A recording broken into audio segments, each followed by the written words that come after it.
¿Cuánto quieres por este artículo invaluable? Quiero unos $150,000. Son esposas vintage.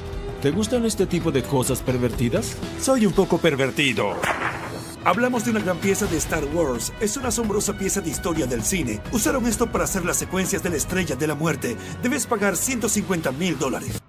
Hoy te revelaré los 5 artefactos religiosos e históricos más impactantes que han pasado por la tienda de Rick Harrison. Reliquias que no debieron mostrarse en vivo, textos que desafiaron a la autoridad suprema y objetos personales de algunas de las figuras más poderosas de la historia religiosa. Número 5. El prohibido libro de Giordano Bruno que desafió a la iglesia. Finalmente, ¿han oído hablar de Giordano Bruno? Pues prepárense para conocer al rebelde intelectual que pagó con su vida por defender que el universo es infinito y que la Tierra no es el centro de todo. Esta vez la historia es diferente, porque nuestro Rick no esperó a que el tesoro viniera a él. Él fue a buscarlo. En uno de sus viajes más ambiciosos, Rick se embarcó en una misión a Roma, la ciudad eterna, con un objetivo muy específico: encontrar una primera edición de un libro escrito por Giordano Bruno, el filósofo y científico que desafió a la Iglesia Católica con sus revolucionarias ideas sobre el cosmos. Para quienes no conozcan esta fascinante figura histórica, Bruno fue un pensador del siglo XVI que se atrevió a proponer que las estrellas eran soles distantes con sus propios planetas, que el universo era infinito y que la Tierra no ocupaba ningún lugar especial en él. Ideas revolucionarias que hoy sabemos que son ciertas, pero que en su época eran consideradas herejía pura. Bruno pagó el precio último por estas ideas. Fue quemado en la hoguera en el año 1600 en Roma, pero antes de su ejecución escribió varios libros que cambiaron para siempre la forma en que entendemos el universo, y Rick estaba determinado a encontrar uno de ellos. Después de días de búsqueda por las librerías de antigüedades romanas, finalmente dio con una que parecía prometer lo imposible. El dueño, un erudito italiano con décadas de experiencia en libros raros, recibió a Rick con esa hospitalidad mediterránea que hace que uno se sienta como en casa, incluso a miles de kilómetros de distancia. Estoy buscando una primera edición